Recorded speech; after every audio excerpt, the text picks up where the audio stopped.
I've always been a big history buff. I've loved history, not only Australian history but world history. It's just one of those passions of mine. And I saw a photograph in a paper. This photo was of Thomas Archer, who's on the front of the cover. It was almost like he spoke to me. It was almost like he said, write a song about me. Let people know that I lived and breathed. I thought, yeah, maybe I will. So I sat down, I wrote the song about him. It was almost like then he handed me a key, and I took that key and opened up a door, and there in that room was all those stories that ended up on that album. Once I found actually what the subject matter was going to be about, it made it much more enjoyable, and it became a labour of love. My grandmother and my mother had an enormous influence over me. I grew up in Richmond, and my grandmother was 93 when she passed away, and I would sit with her, like from when she was 80 on. I'd say, Nana, what was it like when you were a little girl, when you first came to Melbourne? What happened? What were the streets like? What did they look like? What were people doing?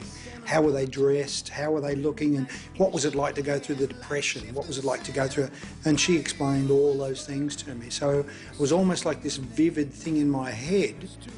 She was a great wealth of information for those earlier times. And if you do sit down with someone who's older, who's gone through times that you can only vaguely imagine, it's wonderful for them to paint pictures for you and actually let you know what it was like. When I was writing about some of the characters, I really needed to make sure that I was correct with dates and names. I had to walk the narrow line of poetic licence and fact, and sometimes I erred on the side of making it poetic. And when I set out to do Sharkmouth, it wasn't Sharkmouth at that stage, it was a blues album, and I was writing blues songs, and I thought, gee, will I do a couple of John Lee Hooker songs or Howling Wolf? And then I thought, well, they're American and they're singing about their roots. They're singing about their blues roots and what they grew up with. And I think that probably started floating around in my brain, what you grew up with, what you grew up with, what you grew up with, what you grew up with. I'm Australian, I'm not American. If I'm going to write a blues album, I'm going to write about my roots. And roots music and blues music is your roots. It's the basis of your life. And that's what I wrote about. Black Dog Blues, it was to capture the emotion of listlessness, out of work, the Great Depression. The character in that is a guy who's a bit down because he hasn't got a job. His brother-in-law's laying on the porch like an old bum, and his sister's pregnant to the brother-in-law who's no good, and it's all that sort of stuff. I'm just trying to paint a picture to set the album up.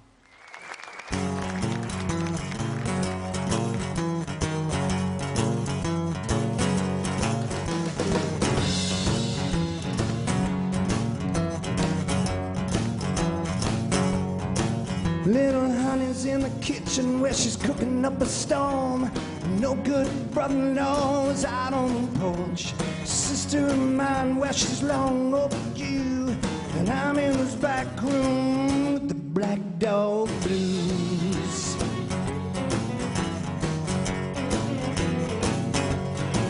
Well, the car won't start, so it's sitting in the drive. So damn hot, well, I'm barely alive. They ain't got no beer, so I don't know what I do.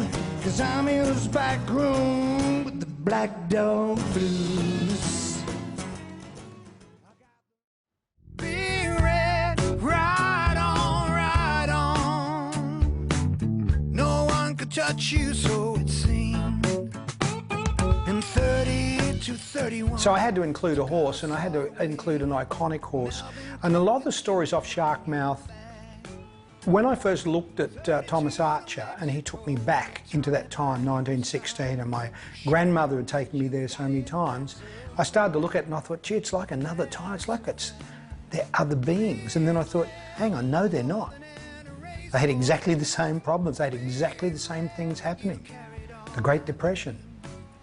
It nearly happened again on the world when the economy, it's still not completely steady now, but it went down the gurgler when the stock market crashed, and then it's just gone shaky recently with Ireland, Spain, Italy, all getting shaky, and all those countries, Portugal, all going a bit funny financially. America getting really, really shaky. So I thought, well, the crash happened back then. It's very similar to now. You look at Phar Lap, and Phar Lap was the people's champion.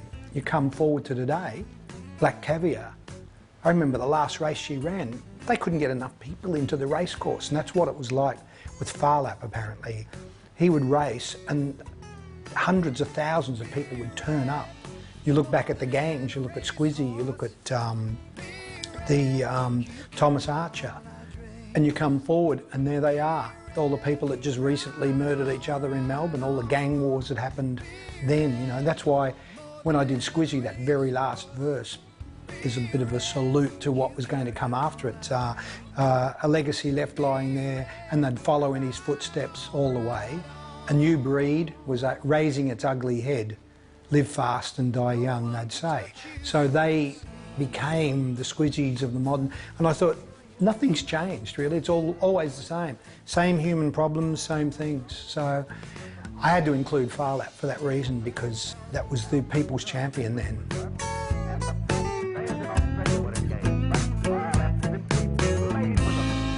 Here he comes now, over the inside rails, going easily, but Pike's not going to take any risks.